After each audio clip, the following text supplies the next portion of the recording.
horrendous case, just really deplorable, despicable, and it's very sad, even for a forensic pathologist like me, who's done 21,000 autopsies and reviewed, supervised, signed off on another 41,000.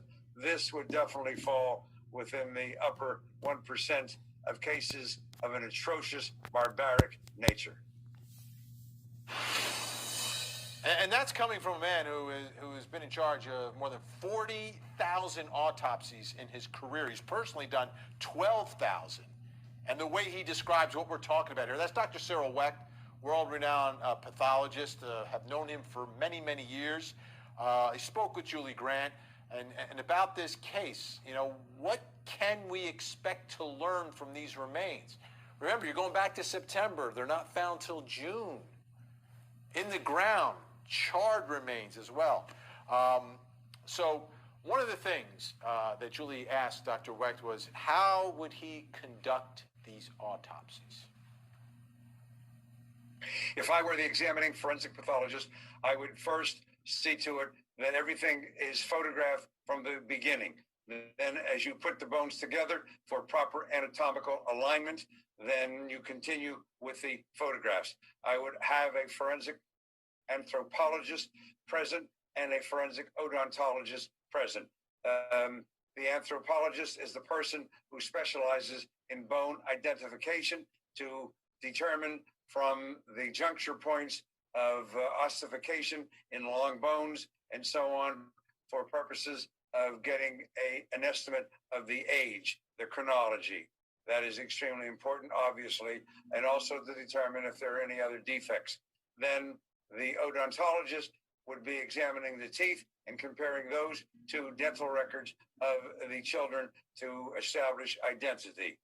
The fact that the bones may have been burned, that the individuals may have been burned, makes these findings more difficult.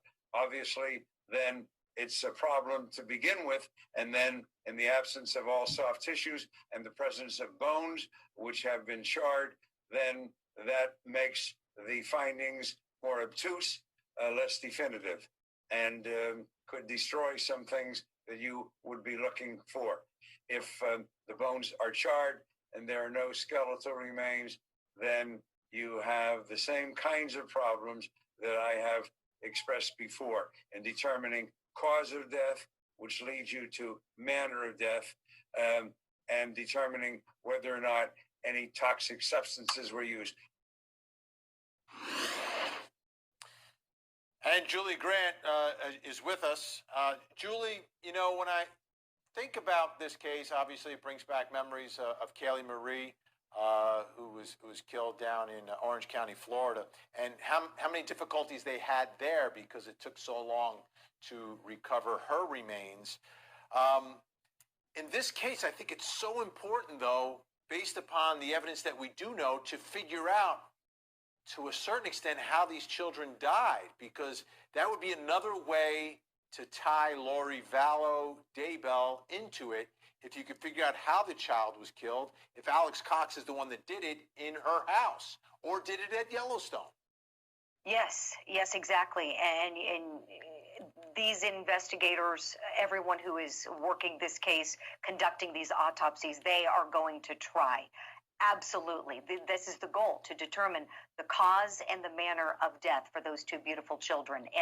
And speaking to Dr. Wecht, we spoke to him at length, and certainly he would do everything under the sun to try, regardless of what was given to him. And without being able to see it exactly, it's hard for him to tell, but he gave us the best opinion possible.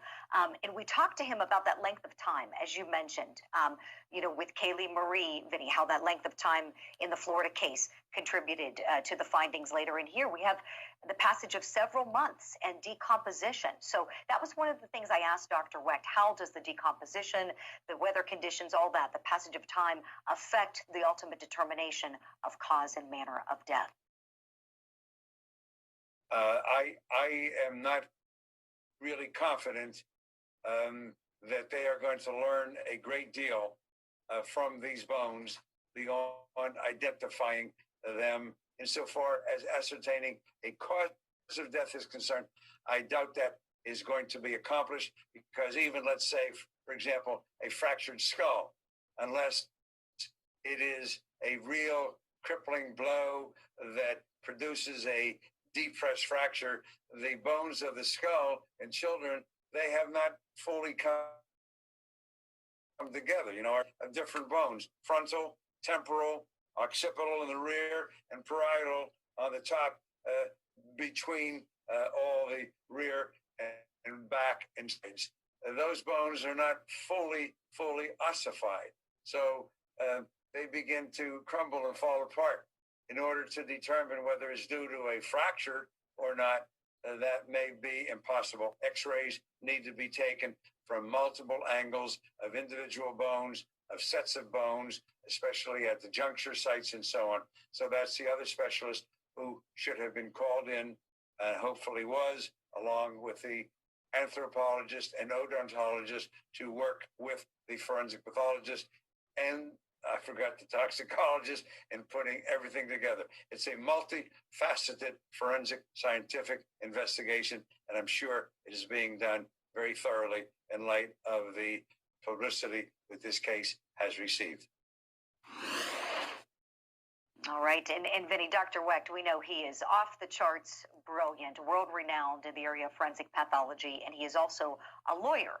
So, of course, we talked about how one of the key things that are done with pathological findings in a case like this is correlation, right? And you know this, Vinny, from having been a prosecutor. You're going to take all of that clinical information that you're learning, all of the case information, like the last times these children were seen, the dates, the forensic cell phone evidence, photographs, all of those things, piece it all together and then correlate it with what's being found at the autopsy. So he said one thing is really important to know is not to look at the autopsies and the findings in a vacuum. You look at the whole case, the big picture, everything they've learned, and there's a lot here. And Dr. Wecht is very confident that everything that should be done